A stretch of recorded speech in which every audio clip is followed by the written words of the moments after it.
The song is entitled My Native Sneem, and it starts, the first line is in Gaelic, and it starts by saying A grá gal mo chríothú, which means, O loved one of my heart. A grá gal mo chríothú, my native Sneem. Your mountains and valleys I see in my dreams. Though far o'er the ocean you ever will be, my fondest remembrance a Cuishla Muckree. No village in Erin is fairer than thee. In the heart of the mountains and washed by the sea, your beautiful rivers and rambling boreens will be my fond memories a Cuishla Muckree. How oft in the evening with rod and with line I stroll by Sneem River that flows from Dromtine, or hunted the fox round the banks of Quailbui. In the days of my childhood a Cuishla Muckree. 'Tis oft I did wander with comrades so dear, down by Park Nasilla and the oyster bed pier, also Garnish Island, that gem on the sea. How sweet are those memories a Cuishla Muckree. For 20 or more years in exile I've been, far away from my relations and friends in old Sneem. But please God I'll return one day for to see the scenes of my childhood a Cuishla Muckree.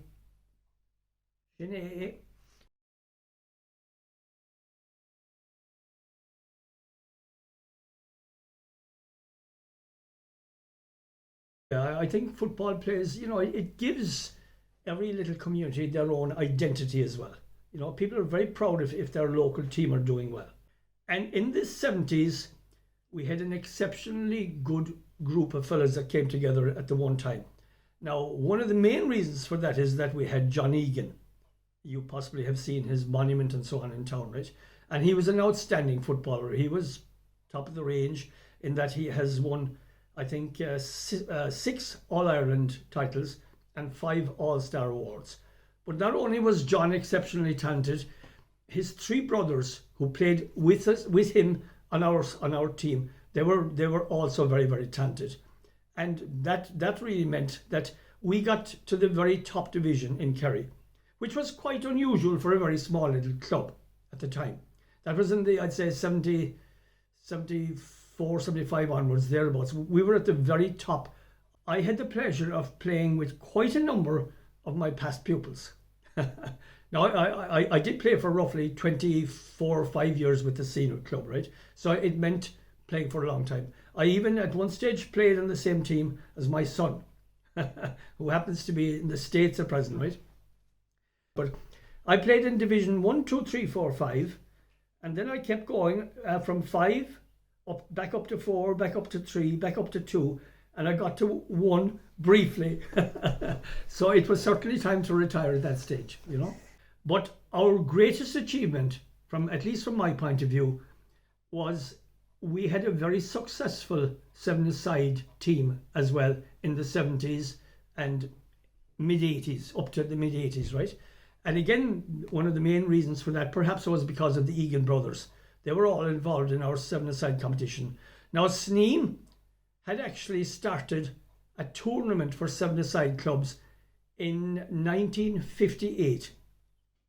And it was a big event. It was an annual event. All the top teams from Tralee and Killarney, they all came to see him on that occasion. And we were terribly proud when John Egan was playing for Kerry. We were terribly proud of him. And I mean, it was a great occasion.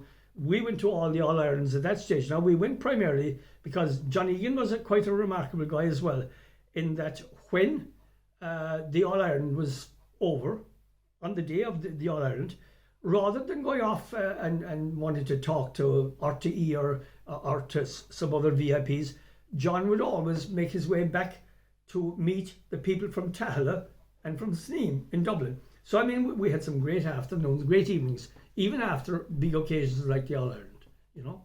But in 1977, we had one of the greatest celebrations of our footballing career. And the reason for that was that we won the seven-a-side tournament in Sneem for the first time ever. And to make matters more exciting at the time, we beat a team from Tralee called Austin Stacks, who would be one of the top clubs in the country at the time. And in 1976, they had been crowned the All-Ireland Club Champions. And yet our little humble team here in Sneem, we beat them in this seven-a-side tournament. And one of the perks of beating them was that we then went off to represent Kerry in the All-Ireland seven-a-side series, which was happening in Dublin in UCD every year before the All-Ireland Senior Championship. So that was a memorable occasion, and we celebrated that in a big way. And I had the additional pleasure of being the captain that year.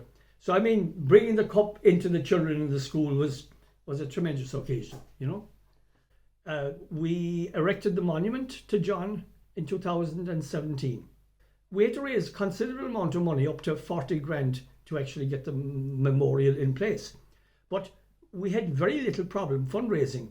And the main reason being that John was always regarded as being a very popular, down-to-earth guy, and huge numbers of people, and people that he would have known, and companies and so on, they all chipped in. And on the day of the unveiling, we had Micheál Murahirtig with us, and Marty Morrissey as well. So, and all his teammates, all the big stars, Mikey Sheehy, John O'Keefe, Judd Power, they were all present on the day. Pat Spillane, of course, I have to mention him.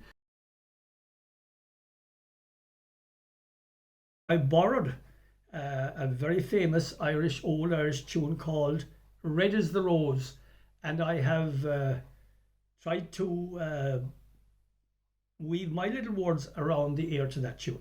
And it goes as follows. Tidy is the village that we call our native Sneem.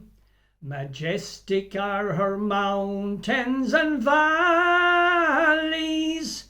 Clear is the water that flows from Drowntyne, and her coastline, sure it's well nigh divine. Famous are the sports stars who've come from Sneem. Steve Casey and his brothers at wrestling were the cream. John Egan and Mixie Palmer at football none were better. Not forgetting world champion Eddie Mulcahy. Renowned are the VIPs that are associated with Sneem.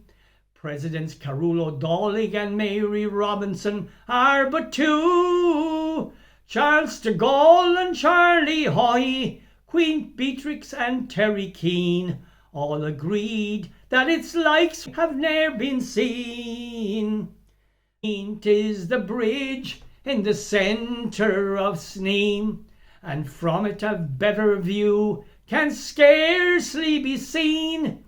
Proudly it joins the two squares of our town. Indeed, it could be said that it's the jewel in our crown. Sinead.